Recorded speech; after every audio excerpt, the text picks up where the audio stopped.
It finished 55-10 here at Mbombela Stadium. As you can see, it was almost a full house. The Springboks managed 9 tries in that one, and although the scoreline sounds really good, I think there'll be a lot of people not terribly happy with the way they went about their business, especially in that first half. The Boks didn't come out firing at all, and it was the Georgians who managed to get over the try line in the second minute already. So that would have been a little bit of concern from a defensive point of view for Rassie Erasmus. But must be said, the Georgians came here to tackle, and tackle they did throughout the entire match, and they were incredibly physical. So that was good to see, and they'll be very happy at having turned around what was a losing result. Just a week ago in Bloemfontein, they had gone down 24-20 to the Cheetahs. So this is a much improved performance by the Georgians, and I think that after this they will leave South Africa the happier of the two sides.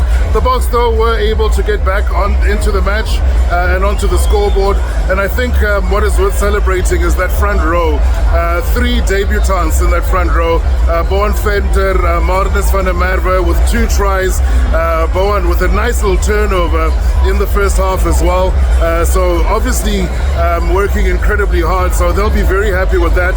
The bomb squad came on, didn't look as effective and as efficient as we used to seeing them, but the game did open up in the second half as things settled down, and you felt like the backs are starting to get a lot more ball in hand. But the big concern from the backs as well would be the handling. There were a lot of handling errors from the Springboks, and that's something that they'll want, I think, to clean up before the Rugby Championship. Also, there was that little experiment at 8th man, and Jasper Wiese's brother Kobus having a run at the back of the scrum, and I don't know if it works just yet, but at least it is another option given the injuries that the Springboks have to contend with. Last week we asked the question if Grant Williams is the answer at number 9, and he'll feel like he could have done a little bit more in that match. Faf de Klerk came on to a rousing applause. He is from here, he is from Mbombela, so well-loved character, and he certainly seemed to add a little bit of impetus to the game. He lifted the momentum and the tempo from the base of the ruck, so that would be pretty good for Rassie.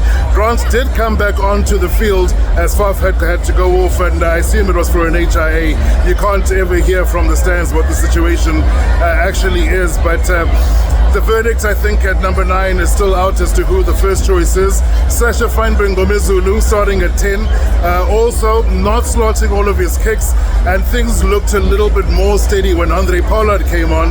He managed to get a couple over the crossbar, so that looks like he's going to hang around, and the Boks do need that insurance policy at the end of the day. What else? In terms of the locks, I wasn't terribly happy with the way the lineouts went, although Rowan Nortje won the man of the match, but even he had a forward pass towards the end of the match as well. So again, talking to the number of handling errors that the Springboks will want to cut out ahead of the Rugby Champs. All in all, the scoreline looks good. The performances not quite as sharp as we expect from the World Champs.